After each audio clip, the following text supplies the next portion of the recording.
What is up, guys, and welcome to the channel. And today we are finally making some good progress on the LS3.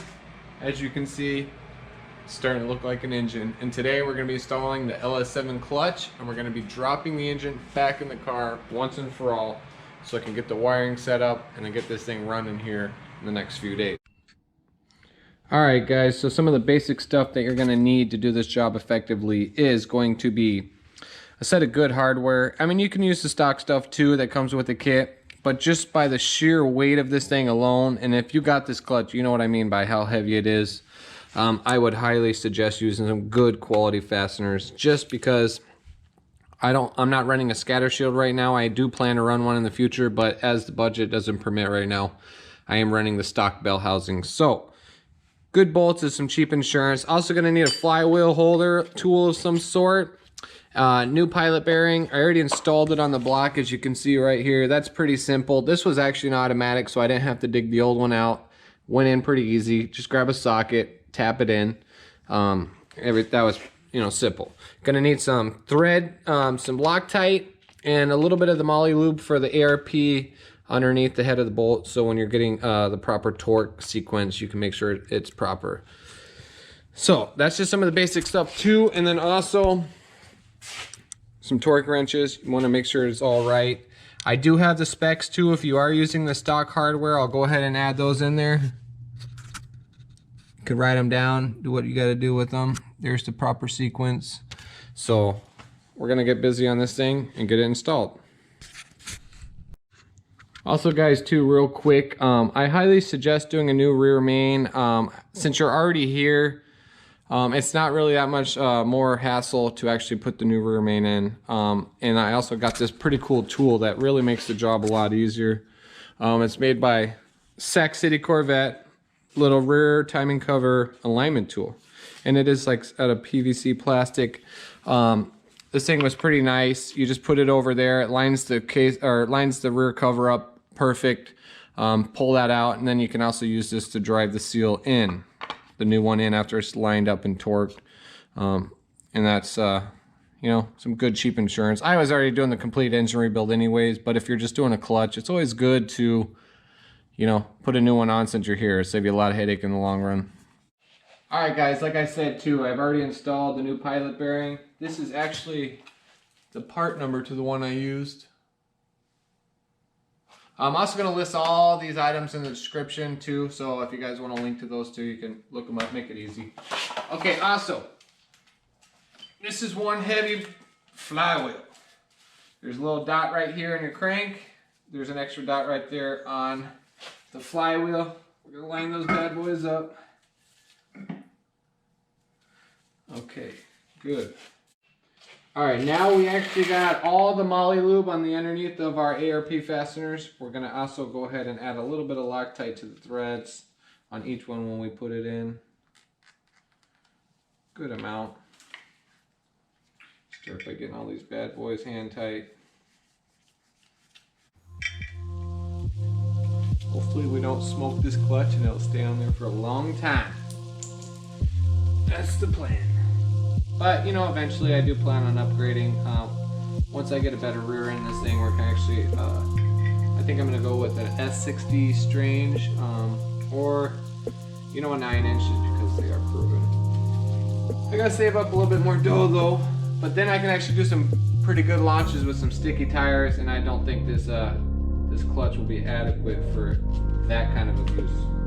But for the price that I paid for this thing, $279 for the complete clutch, the flywheel, the clutch, the pressure plate, pilot bearing, hardware, stock hardware, $279. I could beat the crap out of this thing and not feel bad about it.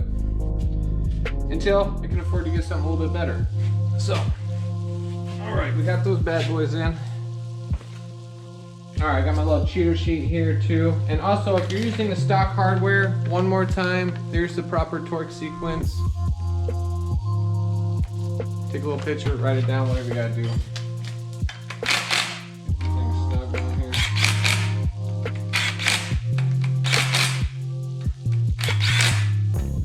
Okay, now let's get to torquing. Also too, it's very important that you do need some kind of a flywheel holder tool. I got this one on Amazon. It was like 34 bucks or something. Here's the part number to that.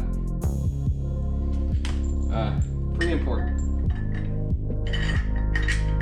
Just goes in the starter slot where the 2 bolts go.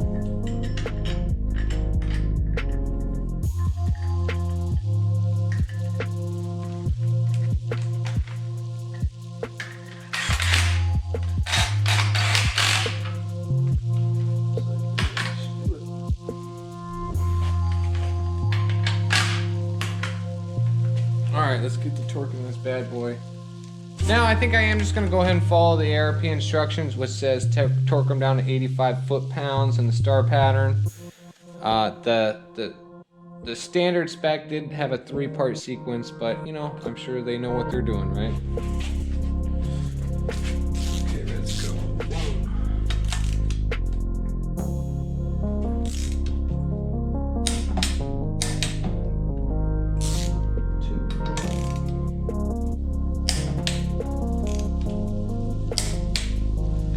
3.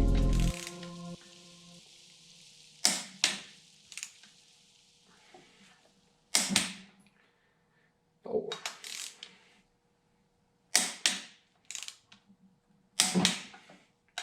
5. Okay. Now I know I did torque them twice and they say not to. It makes me feel better. So that's why I do it. We're not going to be talking about too much of a difference if you do hit that torque wrench twice. I'm not too worried about it. But the flywheel is torqued. We're going to clean this surface up pretty good with some brake clean, and then we're going to get the pressure plate installed. Alright guys, so we got the moly lube on the ARP fasteners for the pressure plate. I do got the alignment tool in there. We're going to get the clutch set on the flywheel.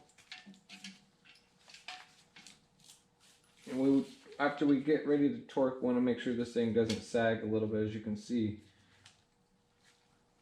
it's very easy to have it move around a little bit. So we're going to put the pressure plate on and get this bad boy started.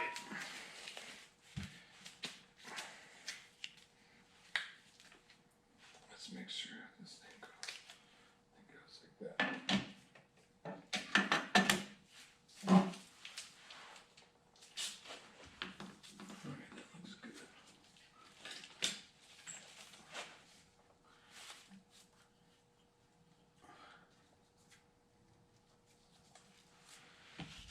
So we're going to do the same thing with the moly underneath the torque fastener, and we're going to put the blue Loctite on the threads.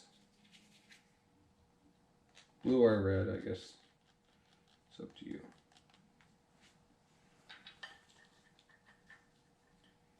Alright guys, so now that I got these all snug down, we're going to go through and just do the star pattern and torque them to 50 foot-pounds as ARP would say.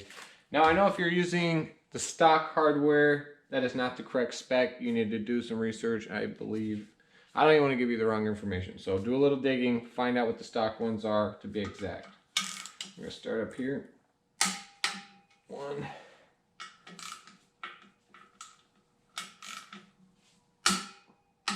2.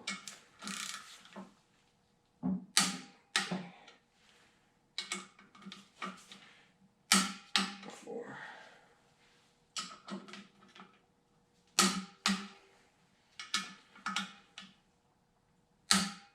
5. And then I just like to go back through and do one more on each just to make sure I got them all.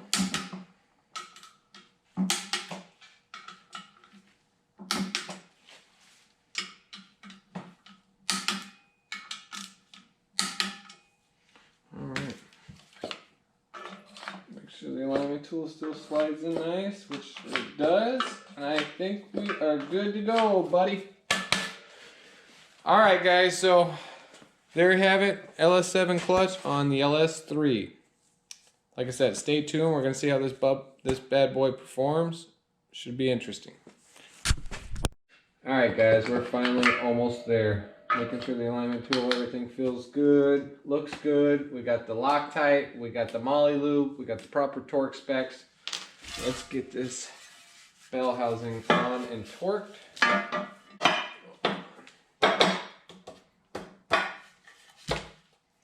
And we're going to be torquing the Bellhousing bolts to 35 foot-pounds. Or pound-foot. I always get this thing mixed up. But man, I am going to burn some midnight oil tonight. We're going to get this bad boy dropped back in the car. And I did go back to the LS1 factory mounts with the rubber. The solid mounts were, you know, if I plan on doing boost in the future, I think I probably would switch back to the solid. But right now, just being NA, I do prefer the ride quality and the lesser the vibrations on these third gens with the rubber mounts. It just, these things are rattle traps to begin with too. And you throw the solid mounts in there with a big lopey cam and you're just getting shaken up to death. Oops. All right, 35 pounds and we're done.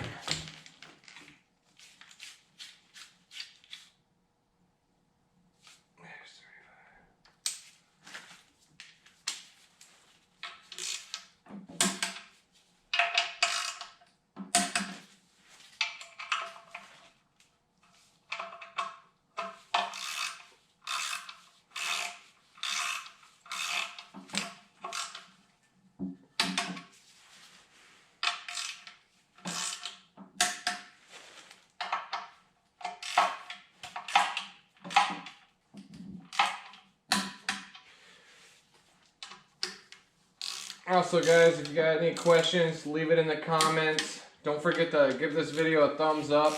Help me to, you know, get YouTube to hopefully like my algorithm and get me some more views and in front of some more people. That'd be nice.